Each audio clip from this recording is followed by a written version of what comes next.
눈밑지방 수술은 칼로 피부를 절개하는 하안검 아니면 레이저로 결막을 절개하는 레이저 수술로 나눌 수 있습니다.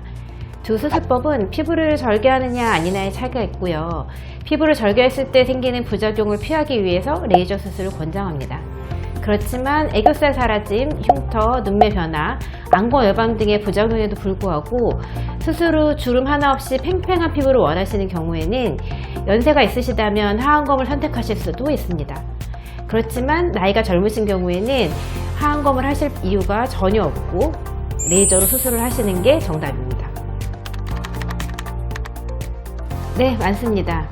눈밑지방이 돌출하는 원인이 결국에는 노화로 인한 눈밑 피부 탄력 저하이기 때문에 눈밑지방 수술 시에 제대로 하지 않으면 남은 지방이 시간이 지나서 노화로 인해 다시 튀어나오게 됩니다. 결국 눈밑지방 수술에 있어서 성공 여부는 재발 여부라고 할 수 있습니다. 저희 연세 SL의원에서는 재발로 인한 재수술 없이 완벽한 한 번의 수술을 원칙으로 합니다. 지방이 볼록하게 나와서 그 밑으로 골이져 펴 보이는 경우에 그 펴 보이는 곳에 필러나 자가지방 이식을 많이 권유하는데요. 그럴 경우 뭉침 형상, 흘러내림, 피부 처짐 등을 유발할 수가 있습니다. 다행히 필러는 녹이는 주사를 맞으면 없어지긴 하지만 입자가 큰 히알루론산 주사를 맞을 경우에는 일시적으로 피부가 팽창하기 때문에 추후 필러가 흡수되거나 없을 경우에 피부 처짐을 유발하고 자가지방 이식 경우에는 근육층 바깥으로 주사하기 때문에 뺄 수도 없고 녹일 수도 없습니다. 필러나 자가지방 이식의 근본적인 문제점은 피부를 팽창시켜 늘리기 때문에 추후 없어졌을 때 피부 처짐이나 늘어짐이 보이는 것이 가장 큰 부작용이라고 할 수 있습니다.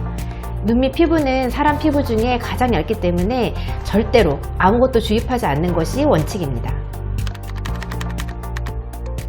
눈밑지방 재배치를 하는 병원이 많습니다. 보통 눈밑지방 수술은 심각한 부작용의 발생 확률이 높은 수술도 아니고 고도의 심리학적 디자인이 필요한 성형수술도 아닙니다.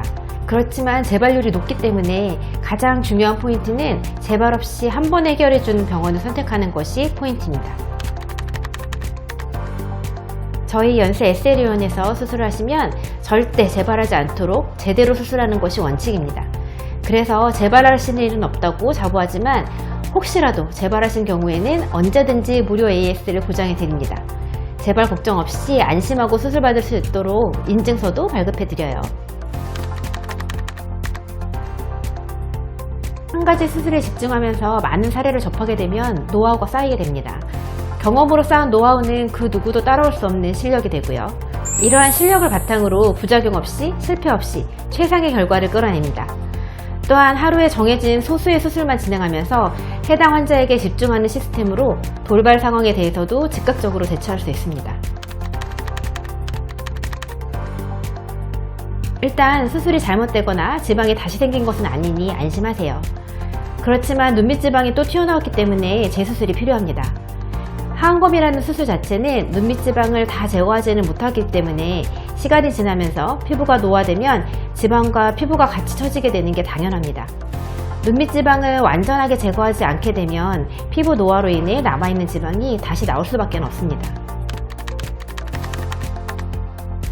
고주파 열은 지방을 녹여줄 수 있을 만큼 온도가 뜨겁지 못합니다. 아마도 지방을 녹여줄 만큼 뜨거운 온도가 가능하다면 주변 조직들과 근육은 어떻게 될까요? 그리고 일의 비용이 많이 비싸진 않지만 시술이 1회로 끝나는 것이 아니고 수회 받고 1, 2년 뒤에 또 한 텀, 1, 2년 뒤에 또 한 텀 이런 식으로 짜여진 스케줄이 보통입니다. 그러면서도 지방 크기는 거의 줄어들지 않습니다. 고주파 시술 후 전혀 변화가 없어서 저희 병원에 내원해 주시는 분들도 많이 뵙는데요. 막상 수술로 들어가 보면 100% 지방이 그대로 있습니다. 고주파 시술로 눈밑 지방이 해결 가능하다면 눈밑 지방 수술을 하는 병원들은 벌써 다 없어졌을 거예요. 눈밑 지방 수술 시 레이저를 사용하는 이유는 피부 절개가 아닌 결막 절개를 하기 위함입니다. 즉 출혈 없이 결막 절개를 하기 위해서 절개와 동시에 지혈이 되는 장비로서 사용하는 것입니다. 눈밑 지방 수술에서 레이저는 지혈이 되는 칼, 그 이상의 용도는 없습니다. 그렇기 때문에 혈관 제열에 적합한 파장의 레이저를 쓰기만 한다면 수술 결과에 영향을 주지 않습니다. 최신식 레이저인가의 여부보다는 수술하는 의사의 실력이 훨씬 더 중요합니다.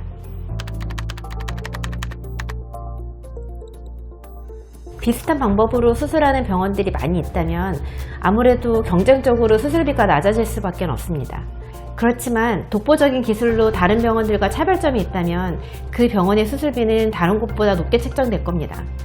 예를 들어 여러 병원에서 재발 가능성이 있는 방법으로 수술을 할 때 재발 가능성 없는 수술을 해주는 병원이 있다면 재수술 비용과 시간을 세이브해주는 것이기 때문에 1회 수술비가 높다고 하더라도 결과적으로는 비용과 시간을 절약하는 것이 될 겁니다. 당연합니다. 지방을 조금만 제거하면 눈밑이 평평해지는데 다 제거하면 부족하니 꺼지겠죠?